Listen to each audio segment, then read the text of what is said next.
안녕하세요. 한양대학교 교통물리공학과의 김남석입니다. 오늘의 주제는 교통정체입니다. 교통정체가 발생하는 원인을 과학적으로 살펴보고 교통공학자들이 이를 줄이기 위해 어떤 노력을 기울이고 있는지 알아보도록 하겠습니다.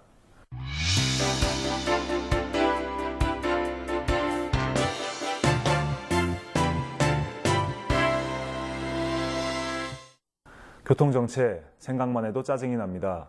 어떻게 하면 이 교통정체로부터 해방될 수 있을까요?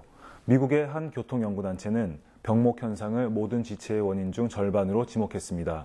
교통사고, 도로공사가 각각 25, 15%로 그 뒤를 이었고 궂은 날씨와 연동화되지 않은 신호체계도 약간의 교통정체를 설명하고 있습니다. 하지만 이런 교통정체의 분류는 특정 사건을 지목하여 구성된 것으로 교통정체 안에 숨어있는 과학적 원인은 아닙니다. 지금부터 이런 교통정체의 숨은 원인을 조금 더 심도 깊게 살펴보도록 하겠습니다. 우선 병목 현상의 숨은 원인은 수요량인 교통량이 공급량인 도로의 용량에 근접한 것으로 설명할 수 있습니다. 마트 계산대나 은행 창구에 사람들이 기다리는 것과 유사한 원리입니다. 교통량과 도로 용량의 관계는 교통 밀도로도 종종 표현이 되는데요. 단위 시간, 단위 공간을 점유한 교통량을 교통 밀도라고 합니다. 그래서 한정된 도로 공간상 교통량이 많다는 것은 교통 밀도가 높다라고 표현할 수 있습니다. 이러한 관점에서 병목 현상은 교통 밀도가 증가할 때 발생하게 되며 교통사고, 도로공사의 경우도 도로의 용량이 일시적으로 줄어들어 교통 밀도가 증가한 현상으로 이해하실 수 있습니다. 이처럼 수요와 공급의 관점에서 살펴본 교통 밀도는 그 자체로서 교통 정체를 설명하는 매우 중요한 요인입니다. 하지만 학자들은 차량의 흐름을 미시적으로 관찰하여 교통 정체는 교통 밀도와 파동이라고 불리는 현상의 복합적 결과임을 밝혀냈습니다. 그렇다면 파동은 무엇일까요? 고속국도에서 발생한 정체를 예를 들어 파동을 알아보겠습니다. 고속국도를 신나게 달리다가 어느 지점에서 종종 원인 모를 정체를 경험해 보신 적이 있으실 겁니다. 한동안 가다 서다를 반복하다 보면 갑자기 언제 교통정체가 발생했냐는 듯이 다시 고속으로 복귀하는 것을 경험하셨을 겁니다. 팬텀 잼이라고 불리는 이 유령 정체 현상을 밝혀내기 위해 유체역학의 원리를 교통의 흐름, 즉 교통류에 적용하게 됩니다. 교통공학자들은 개인 운전자들이 그 실체를 파악할 수 없는 유령 정체의 원인을 밝혀내기 위해 재미있는 실험을 시도했습니다. 커다란 원형의 트랙에 수십 대의 차량을 같은 간격으로 배치시키고 운전자들에게 일정 속도로 달리라고 요구합니다. 처음에는 부드럽게 원형 트랙을 돌게 됩니다.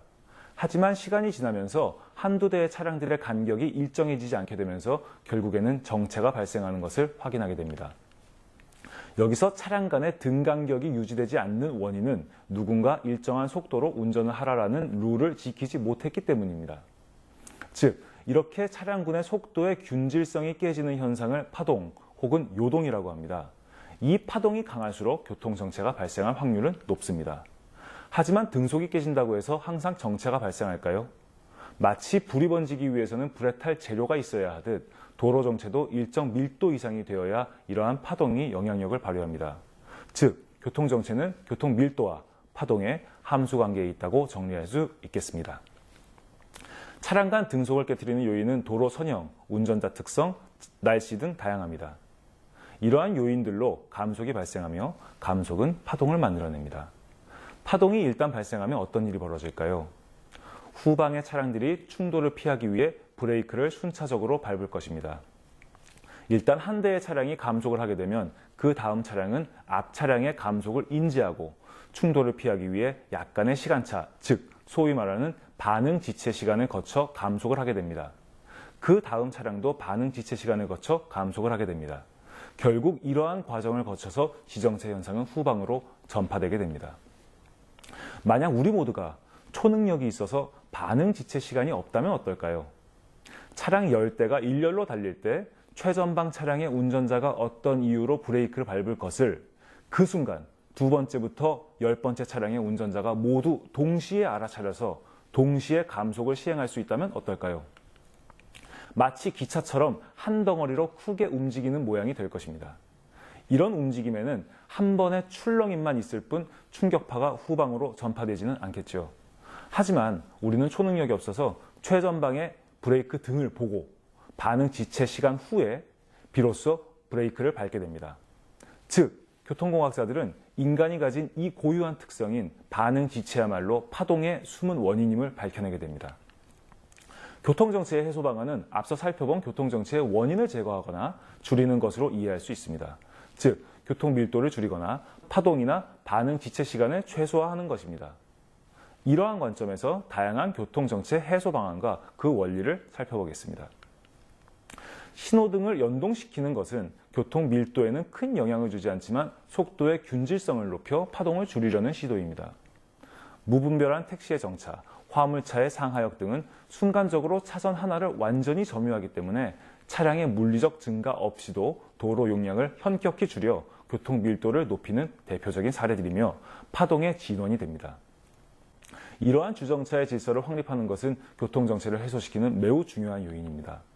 톨게이트 부분의 차선수를 늘리는 이유 역시 교통 밀도를 분산시켜 파동이 발생한다 하더라도 이를 후방에 전파시키지 않으려는 의도입니다. 요즘 많이 이용하시는 하이패스 또한 톨게이트에서의 파동을 줄이는 역할을 합니다. 버스 전용 차선의 도입은 거시적으로는 교통 수요를 줄여 교통 밀도를 감소시키는 전략인 동시에 미시적으로는 버스와 승용차를 분리시켜 운행 행태로 인한 파동을 최소화하겠다는 취지입니다. 운전 시 DMB 시청 또는 음식 섭취를 권장하지 않는데 이는 주의력을 떨어뜨려 전방의 돌발 상황에 대응할 수 있는 시간을 부족하게 만듭니다. 대응 시간 부족은 짧은 반응 시간으로 인해 브레이크를 더 강하게 밟게 되며 더 강한 파동을 생성하게 됩니다. 즉, 전방을 주시하는 운전 습관도 정체를 줄이는 데 도움이 될 수 있습니다. 차선을 이리저리 바꾸시는 분들 많죠. 그런데 공간이 충분치 않을 경우 앞차가 끼어들면 뒷차는 안전거리를 확보하기 위해 브레이크를 밟아야 합니다. 교통 밀도에는 영향이 없으나 파동이 발생하게 됩니다. 요약해보자면 거의 모두 밀도를 줄이거나 파동을 줄이는 것과 관련이 있는 것을 보실 수 있습니다. 지금까지 현재 진행되고 있는 도로 정체 해소 방안들을 살펴봤습니다. 그렇다면 미래에는 어떤 기술이 교통정체를 막기 위해 개발될까요? 마이너리티 리포트라는 영화는 미래 교통의 일면을 꽤나 실감나게 보여주는 듯합니다. 정체 없이 빠르게 이동하는 모습이 매우 인상적이었습니다. 이런 교통체계를 그려낸 감독님은 차량의 흐름에 대단한 통찰력을 가지신 분이라는 것이 분명하지만 영화에서 차량의 움직임을 자세히 관찰하면 차량 간 속도가 등속이 아닌 것을 확인할 수 있습니다. 때문에 이론적으로는 감독님의 교통과학 학점은 한 B뿔 정도 됩니다. 하지만 가감속의 제어를 정교하게 그려낸 장면들은 여전히 영화로서 높은 가치가 있겠죠. 현실로 돌아와서 교통 밀도와 파동의 관점에서 미래의 교통을 살펴보겠습니다. 우선 교통 밀도와 관련하여 최근 도로 용량을 획기적으로 늘려주는 버스의 개념이 등장했습니다. 차선 부근에 얇은 버스 레일을 설치해서 승용차 위를 달리는 것입니다. 물론 실용화로 이어질지는 아직은 미지수입니다. 파동을 줄이는 방식에 있어서 우리 모두가 기계가 아닌 이상 오차 없이 정속으로 주행하는 것은 불가능합니다.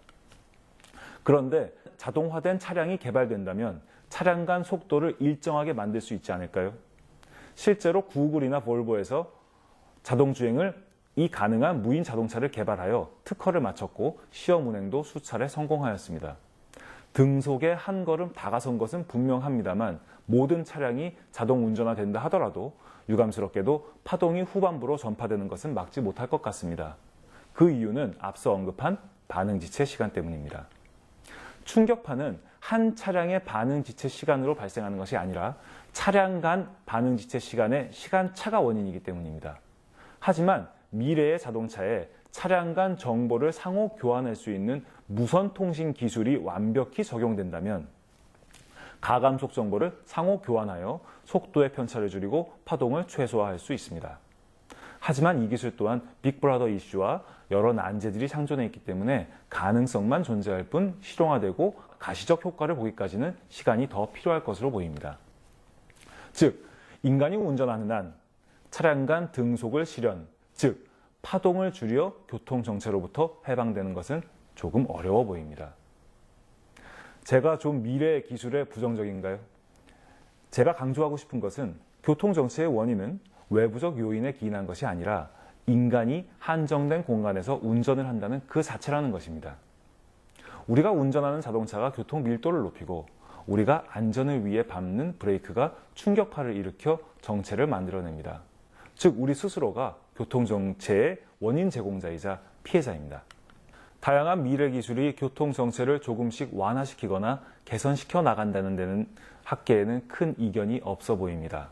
하지만 어떤 환상적인 미래 기술이 우리를 교통정체로부터 완전히 해방시키기에는 아직 많은 한계가 있음을 이해하셨을 겁니다.